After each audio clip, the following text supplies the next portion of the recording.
Watching the Highlight Zone with WANE 15 Sports Director Glenn Marini. Local sports coverage you can count on.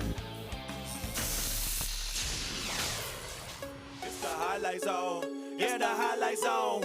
It's the Highlight Zone. Yeah, the Highlight Zone. It's Friday night. We on the Highlight Zone. It mean a lot. It mean a lot for this program. You know, it's been a while, so it just mean a whole bunch. Northrup's a great team. We respect their offense, respect their defense. It'd be history for us.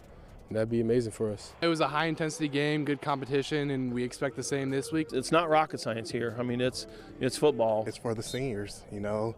They've put in the work. They've grinded it out for the last 4 years. It's the Highlight Zone. Yeah, the Highlight Zone. It's the Highlight Zone. Yeah, the Highlight Zone. Oh, yeah, we are down to the ground when it comes to high school football this season. Sectional championships on tap tonight. 9 local games to get to. Each team looking to make it one step closer to Lucas Oil Stadium. Josh A. joining us now with your Highlight Zone Game of the Week. Josh.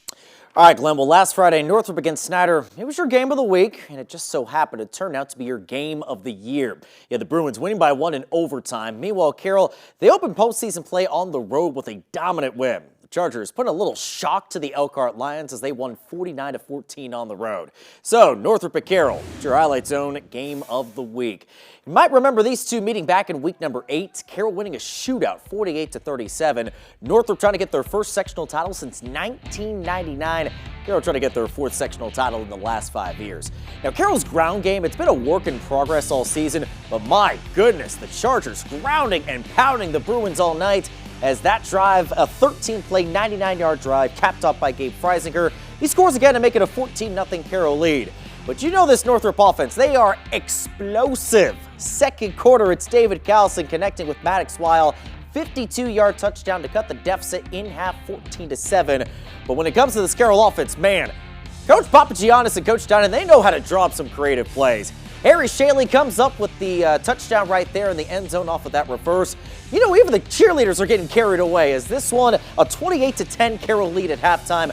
But this Northrup team, they have been second half squad all season, trying to do it once again as Quay Guilford gets his second of 2 touchdowns right there. 11 catches, 181 yards, and 2 touchdowns for the Ohio State commit. But this Carroll offense is making sure Northrup has no comeback bid in them, as that is Liam Keys. Often shines on defense. He gets the touchdown catch right there. And Carroll is once again a sectional champion, 4th time in 5 seasons as the Chargers are moving on with a 42-23 win. Our O-line really stepped up a lot today, helped us run the ball. That's really what got us the win today. Our scheme, our prep going into this game was to run the ball. Our O-line executed. Our running back did great today, and just got to give all credit to them. I love to see my guys. You know, all my guys have gotten better throughout the year. Guys have stepped up. You know, guys have went down, and other guys have stepped up. So it's been a huge role. Everyone got each other's back in the locker room, and we're so close, and that's what makes us so good. We missed out on a conference championship. Our kids answered, continue to play every week. Playing for a sectional championship and winning a sectional championship is the expectation. Northrup ends their season with an 8-3 record. Carroll is going to travel to Penn next week for a regional title. Glenn, take it away. All right, from 6A to 5A, Northside looking for its first sectional title since 1990. Not going to be easy, though. The Legends hosting 6th-ranked Concord. Pick this one up in the first quarter. It's Concord's Derek Gomez, and Gomez can go. He picks up the first down right there, but they would not score on the drive with the Minutemen, and it was 0-0 after 1. Second quarter, it's Caleb Kingley saying, "King me." He goes 44 yards to the house as the junior, and the Legends leading Concord 7-zip at Chambers Field. But here comes Concord. Reese Brevard committed to Ball State, and he shows you why. He gets the short touchdown to tie it at 7. Now, Northside would counter with a field goal to take a 10-7 lead. They would put a scare in the Minutemen, but it's Concord coming out on top by a final of 34-29 to end Northside's season. Huge showdown at Shields Field. NE8 champ East Noble at SAC champ Bishop Dwenger. The Knights, they won this last year 38-0 to go to Lucas Oil Stadium, but guess what? This is a different year and a different story. That was A.J. Shefferly to make it a 10-zip Dwenger game in the first. Second quarter, it's Shefferly again, one of his 3 touchdowns. He had 116 yards on the ground as Bishop Dwenger now leads 17-0. 24-0 in the third. East Noble trying to get something started. How about some defense? Easton Klein with the good hands right there, the interception, but East Noble wouldn't score on the ensuing drive. Matter of fact, they wouldn't score the whole game. Dwenger's defense pitches a shutout, and how about this? Gus Tippmann, he's been hurt most of the season. Good to see the Gus Bus healthy and in the end zone as the Saints dominate on their way to a sectional title, 32-0. Feels great. Our whole senior class been waiting for this moment since sophomore year. Most of us been starting or playing since sophomore year, and we've never really been able to get over this hump. But just to win a sectional championship feels great. Not done yet, though. Feels great, you know. Last year they came in here 38-0 and just revenge tonight. We just really locked in at practice all week, and our offense got moving, so that was nice. And our defense, per usual, always good. Well, I just think, all week it was about discipline and preparation. It's the most prepared we've ever been, the most disciplined we've played. We were super physical, locked in. It comes down to attitude and will sometimes in these games, and these guys brought it tonight. East Noble ending the season 11-1. Dwenger heads to Lebanon next week for regionals. In 3A, a top 10 matchup down in Gas City as Bishop Luers on the road at Mississinewa. This one promised to be a good one, and it would be. Luers striking first. Tommy Reichert looking for Darion Carswell. Carswell, right in his breadbasket.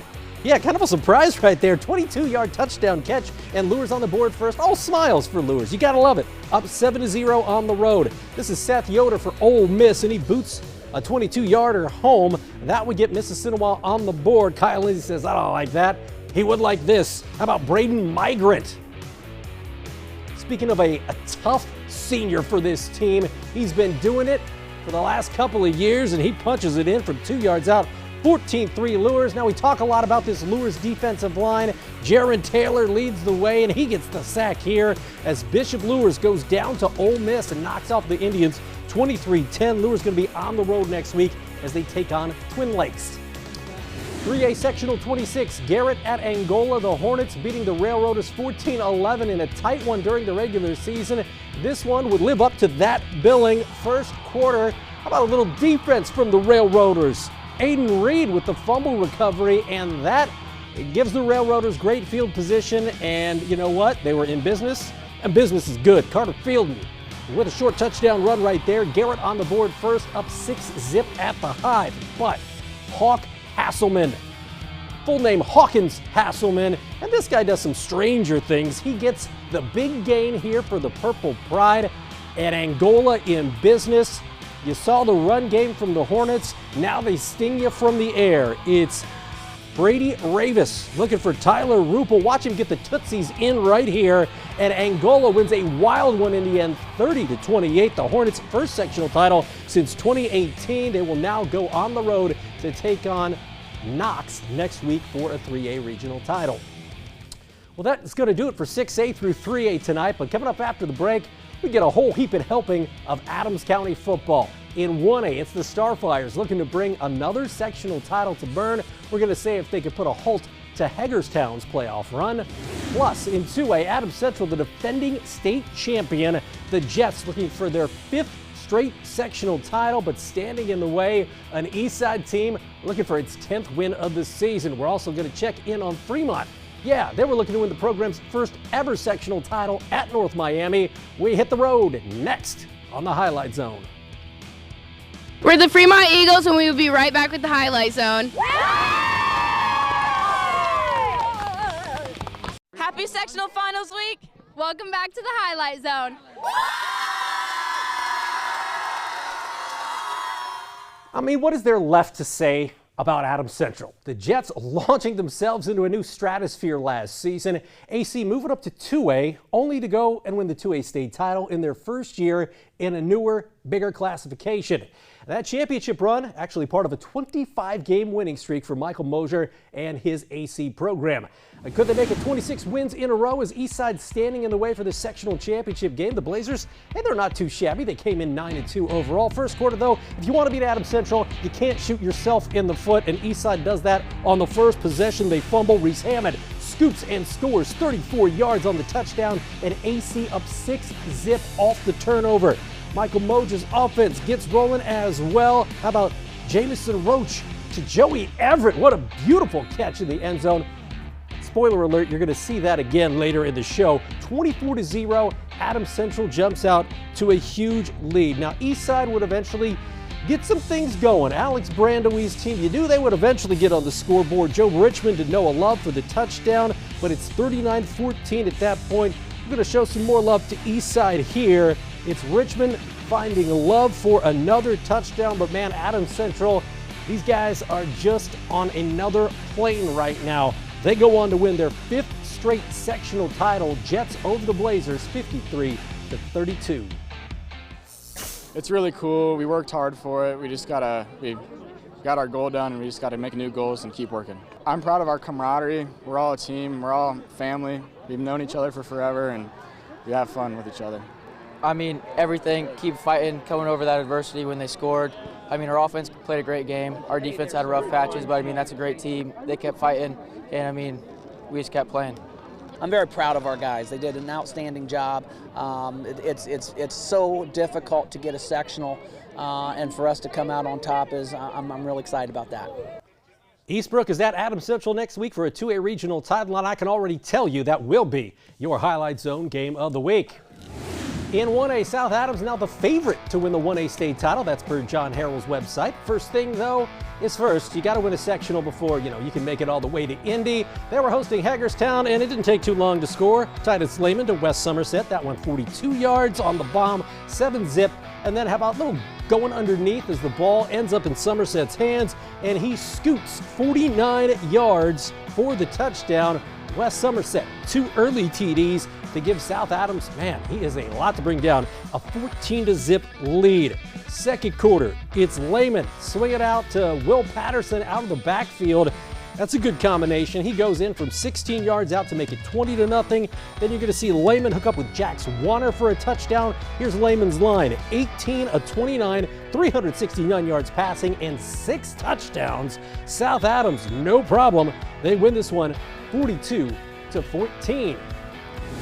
So who will South Adams get next week? We got Fremont, we got North Miami. The Fremont Eagles coming in looking for their first ever sectional title. This does not help though in the second quarter. It's North Miami's Ryan Merritt. It's kind of smashing his way in for a touchdown, and North Miami up 12-0. But Fremont, no give up in this team.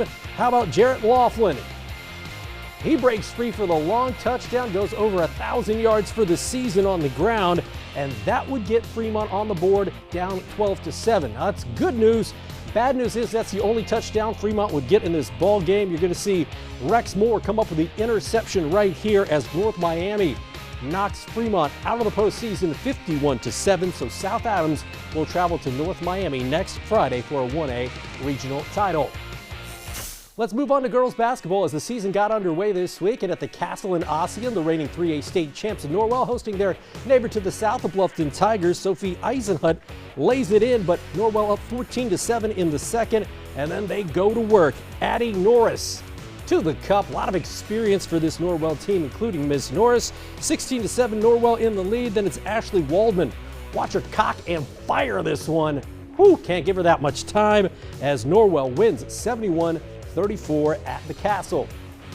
At Trine University, new head coach John Vanderwall making his Thunder debut. Trine hosting Ohio Northern University. They are called the Polar Bears, but guess what? Yeah, this was one heck of a basketball game. That was Logan McKenzie with the bucket. He had 10 points for Trine. Then watch Danny Flood burying this one as Flood, a team-high 20 points to lead the Trine Thunder. A little later, you're going to see Drew Panning knifing his way in, and this was one heck of a ball game, but it's Trine coming up victorious for their new head coach, 74-73 over ONU. At Platt Arena, the Jared Yauk era already 5 games in. Hard to believe. Huntington University hosting Pikeville in the annual Ness Brothers Classic. This is Matthew Spears with the bucket right there, and Huntington up by 1 in the first. A little bit later, it's Pikeville's Robbie Todd. Todd drills it. Pikeville ranked 12th in the country in NAIA basketball, but Huntington too much tonight. Matthew Spears again, he had 15, and Huntington wins 82-71 over Pikeville. On the D1 level, Maria Marquesano and the Dons in Cincinnati to take on the Xavier Musketeers out of the Big East. Second quarter, it's Alana Nelson with a bucket. And guess what? It's a lead by 2 for PFW. But right before the half, Xavier beats the buzzer right there.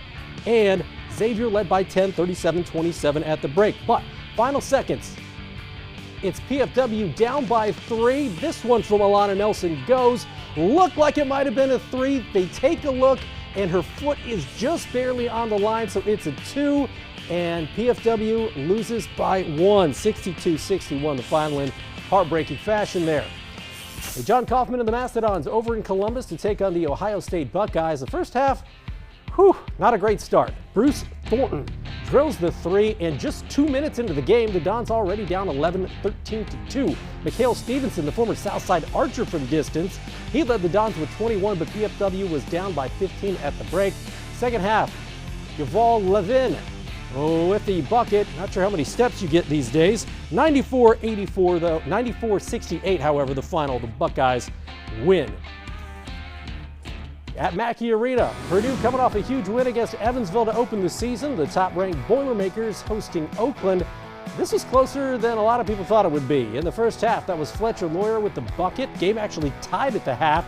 Then it's Braden Smith. He had 20 points, 9 assists, and 7 rebounds. Fletcher Lawyer had 15 as the Homestead grad helps Purdue win 87-77 over Oakland. In South Bend, the Irish taking on Detroit Mercy, and Micah Shrewsbury and his club looking good, scoring early, scoring often. That's Braden Shrewsbury for 3. He had 19 points. That would lead Notre Dame. The Irish with 6 players in double figures as Notre Dame takes care of Detroit Mercy 102-70. We got more Highlight Zone, including your Gem of the Night, coming up next. Stay tuned for more Highlight Zone.